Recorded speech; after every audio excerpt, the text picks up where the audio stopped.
Good morning, afternoon, or evening, depending where you are right now. Welcome back to Thumper's Lockpicking. I have, Bearsback has sent me a box that is unbelievable. Um, I'm just diving into them as I go. Um, I'm going to pick this. I don't know what it is, but it's an arrow key. It's got some really nice bitting on it. Um, and I'm going to try getting into it, see what I can do. Kind of down right now. Finding out now that I have to go back under the knife again. Um, a little bit in the shoulder. And now they're going to go a little bit into the elbow. So my right arm is going to be useless in the next, I think, beginning of February, the 3rd or something like that. It's like the beginning of the Wednesday of February. So I'm kind of worried about that. Um, I've already lost so much practice on these locks that I don't know. I'm just feeling kind of down for myself, but no big deal. Um, Gonna use Mad Bob's tension wrench and my buddy Jason Carlson's one of his beautiful picks, and I'm gonna try not to think about it. Um, it is gonna be somewhat traumatic for me. Um, and I don't want to be down again. Um, yeah, whatever. Let's get this pick done.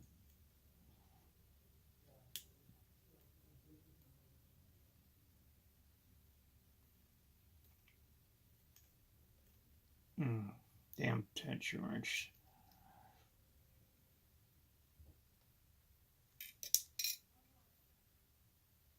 Come on.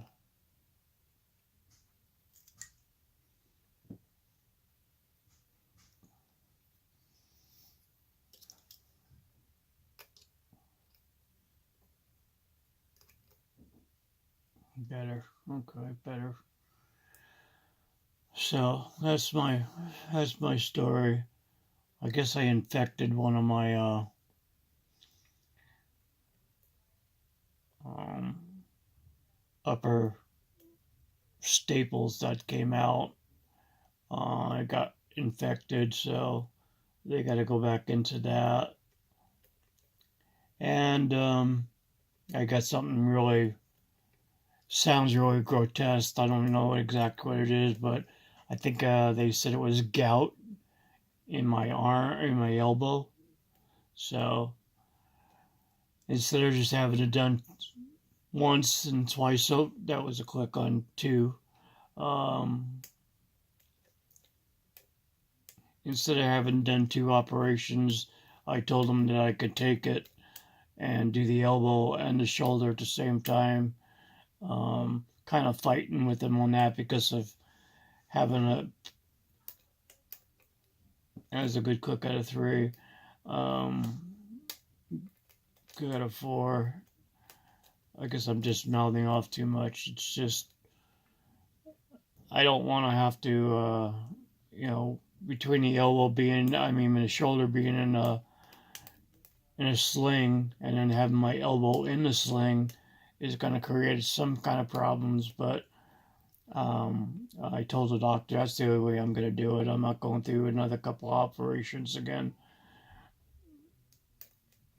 And now I'll shut up.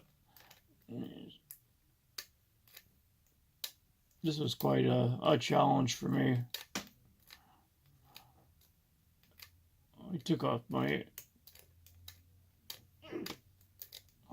sling right now.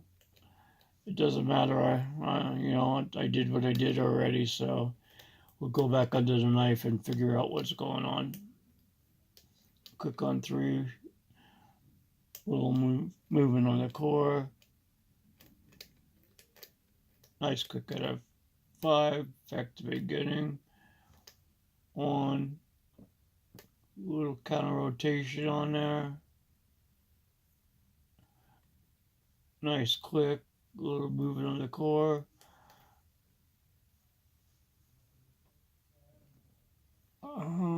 It's 2. And I'm open. Oh, thank God on that one. My God. I'm sorry if I babble too much, and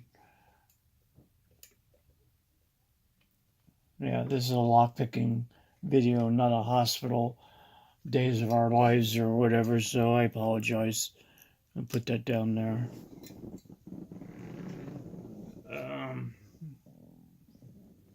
Get this out of here. I do have a key on it. Let me get at my shim and stuff.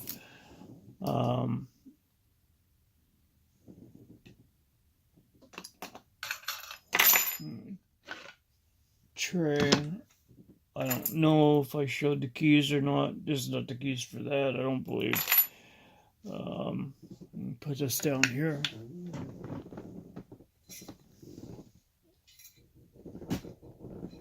Apologize, doing thing ass backwards. Or maybe I did show the key, I'm not sure. And that's the key. Oh, man.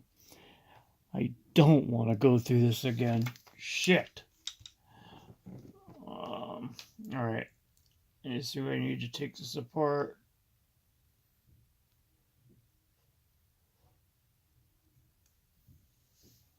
Let me get by.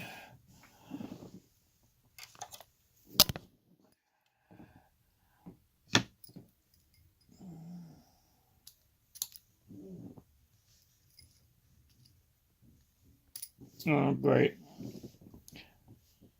That flew off somewhere. Alright, no problem. Not a problem. Yeah.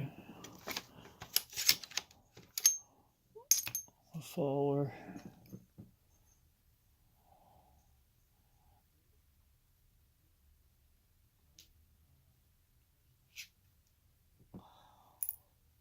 Oh, Jesus. That's alright. I'll get to that one in a minute. First pin looks like it popped out. This was tough. Practiced on this one for about an hour. Standard. God, come on. Standard. Number 3 is a standard. Should have saved this for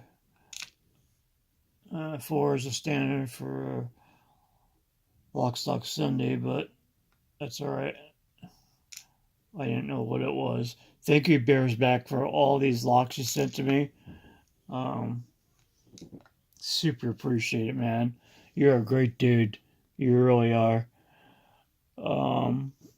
As far as the lock body, I'm not going to pull out my lights and all that. I don't think you'd see right now. Let me just get some more light on the subject. But it's stock. There's nothing done with the Bible here. Then we get on 1 here. 1 is popped out.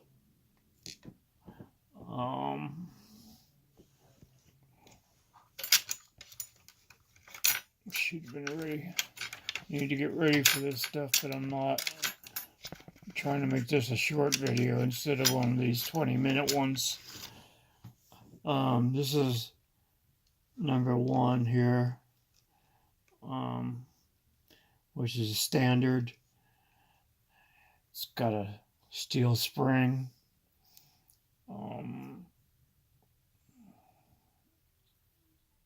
I believe. Okay, wait a minute. That was the last one. Don't want to get confused here. Okay. I'll go from the back right now.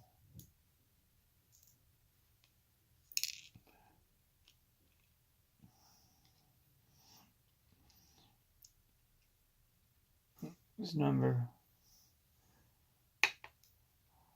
We're going in reverse, so that was number 5. I could do that reverse. Yeah, I'm pretty good at that. Next one. Always me. Is another standard.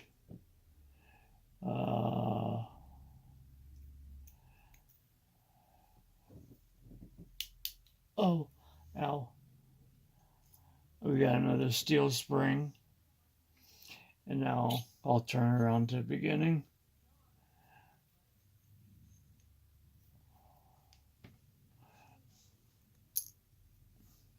I popped out of there. There's another standard with a steel spring. The camera won't do that. And number 2, that shot out of there too, is a standard with another steel spring.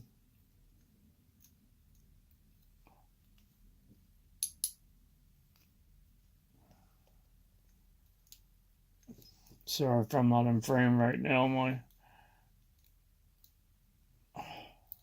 not gonna even say it.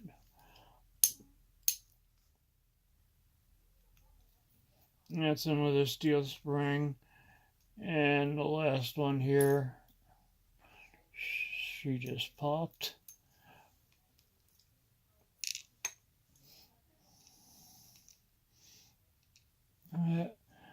And she's got a steel spring in her too.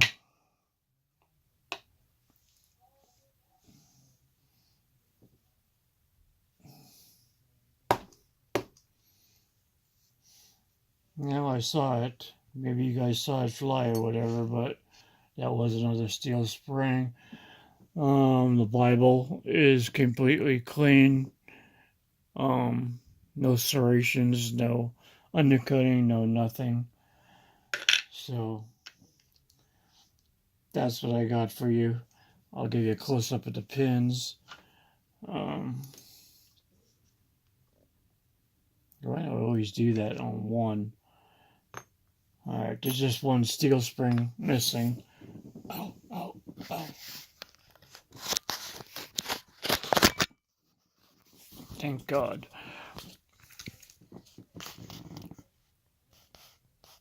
These are the pins. There's nothing, it's all standard. On the bottom is all standard key pins. On the top, it's all standard pins, all with steel springs. And I'm going to be turning this one into a challenge lock. So thank you, Bearsback, for sending this to me. I really appreciate it. Thank you, everybody, for watching. Please, let's not set a bad example for our sport. Don't put your picks in anyone else's locks unless you have explicit permission. I'm gone. Hey, guys, don't feel sorry for me. You know what? Old age comes with pains and whatever, so I'm going to deal with this as I come along. And as soon as I can get back in the lockpicking again, you know I will. Even if it's too soon, I just can't sit still. Love you guys. All right, I'm gone. Thank you.